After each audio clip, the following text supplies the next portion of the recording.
باللہ من الشیطان الرجیم بسم اللہ الرحمن الرحیم۔ صحیح بخاری حدیث نمبر 776۔ نبی کریم صلی اللہ علیہ وسلم ظہر کی دو پہلی رکعتوں میں سورہ فاتحہ اور 2 سورتیں پڑھتے تھے اور آخری 2 رکعات میں صرف سورہ فاتحہ پڑھتے۔ کبھی کبھی ہمیں ایک آیت سنا بھی دیا کرتے تھے اور پہلی رکعت میں قرات دوسری رکعت سے زیادہ کرتے تھے۔ عصر اور صبح کی نماز میں بھی آپ کا یہی معمول تھا۔ بسم اللہ الرحمن الرحیم۔ صحیح بخاری حدیث نمبر 777۔ کیا رسول اللہ صلی اللہ علیہ وسلم ظہر اور عصر میں قرآن مجید پڑھتے تھے؟ انہوں نے جواب دیا کہ ہاں۔ ہم نے پوچھا کہ آپ کو معلوم کس طرح ہوتا تھا؟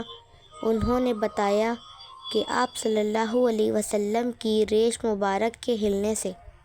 بسم اللہ الرحمن الرحیم۔ صحیح بخاری حدیث نمبر 778۔ مجھ سے عبداللہ بن ابی قتادہ نے بیان کیا، وہ اپنے والد ابو قتادہ رضی اللہ عنہ سے کہ نبی کریم صلی اللہ علیہ وسلم ظہر اور عصر کی 2 پہلی رکعتوں میں سورہ فاتحہ اور کوئی اور سورہ پڑھتے تھے۔ کبھی کبھی آپ صلی اللہ علیہ وسلم کوئی آیت ہمیں سنا بھی دیا کرتے تھے۔ پہلی رکعت میں قرات زیادہ طویل کرتے تھے۔ بسم اللہ الرحمن الرحیم۔ صحیح بخاری حدیث نمبر 779۔ نبی کریم صلی اللہ علیہ وسلم ظہر کی پہلی رکعت میں قرات طویل کرتے تھے اور دوسری رکعت میں مختصر۔ صبح کی نماز میں بھی آپ صلی اللہ علیہ وسلم اسی طرح کرتے تھے۔ بسم اللہ الرحمن الرحیم۔ صحیح بخاری حدیث نمبر 780۔ رسول اللہ صلی اللہ علیہ وسلم نے فرمایا کہ جب امام آمین کہے تو تم بھی آمین کہو، کیونکہ جس کی آمین ملائکہ کے آمین کے ساتھ ہو گئی اس کے پچھلے گناہ معاف کر دیے جائیں گے۔ ابن شہاب نے بیان کیا کہ رسول اللہ صلی اللہ علیہ وسلم آمین کہتے تھے۔ بسم اللہ الرحمن الرحیم۔ صحیح بخاری حدیث نمبر 781۔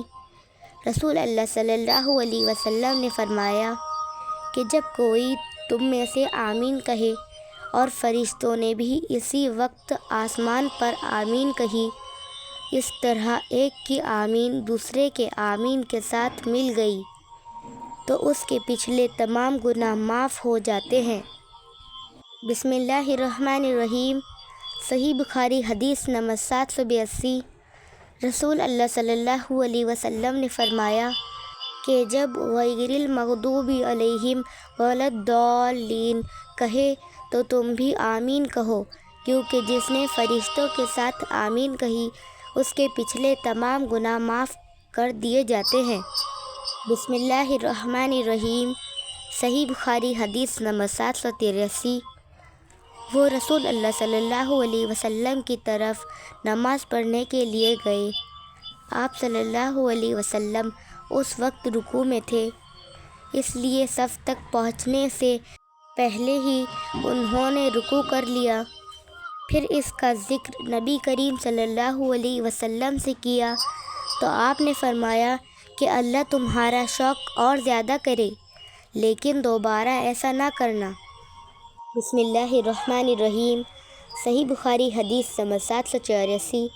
انہوں نے علی رضی اللہ عنہ کے ساتھ بصرہ میں ایک مرتبہ نماز پڑھی، پھر کہا کہ ہمیں انہوں نے وہ نماز یاد دلا دی جو کہ ہم نبی کریم صلی اللہ علیہ وسلم کے ساتھ پڑھا کرتے تھے۔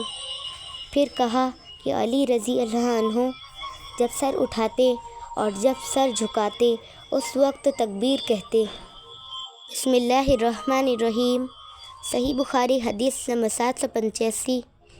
آپ لوگوں کو نماز پڑھاتے تھے تو جب بھی وہ جھکتے اور جب بھی وہ اٹھتے تکبیر ضرور کہتے، پھر جب فارغ ہوتے تو فرماتے کہ میں نماز پڑھنے میں تم سب لوگوں سے زیادہ رسول اللہ صلی اللہ علیہ وسلم کی نماز سے مشابہت رکھنے والا ہوں۔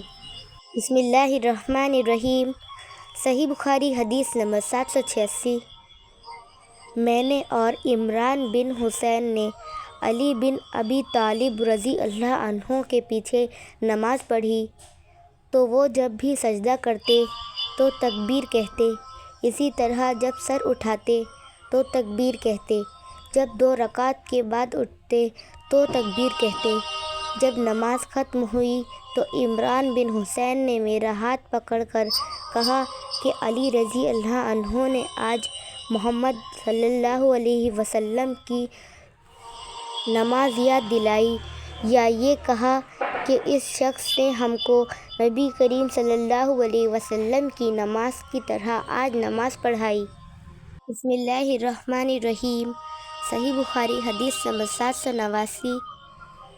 انہوں نے ابو ہریرہ رضی اللہ عنہ سے سنا، انہوں نے بتلایا کہ نبی کریم صلی اللہ علیہ وسلم جب نماز کے لیے کھڑے ہوتے تو تکبیر کہتے، پھر جب رکوع کرتے تب بھی تکبیر کہتے تھے، پھر جب سر اٹھاتے تو سمیع اللہ لمن حمیدہ کہتے۔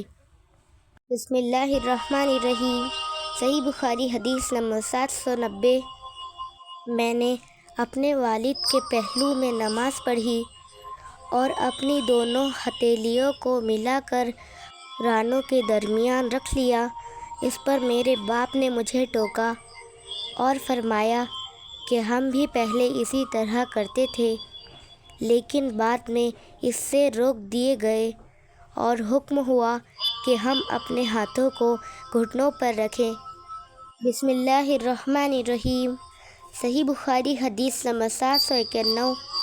حذیفہ بن یمان رضی اللہ عنہ نے ایک شخص کو دیکھا کہ نہ رکوع پوری طرح کرتا ہے نہ سجدہ، اس لیے آپ نے اس سے کہا کہ تم نے نماز ہی نہیں پڑھی، اور اگر تم مر گئے تو تمہاری موت اس سنت پر نہیں ہوگی جس پر اللہ تعالیٰ نے محمد صلی اللہ علیہ وسلم کو پیدا کیا تھا۔ بسم اللہ الرحمن الرحیم۔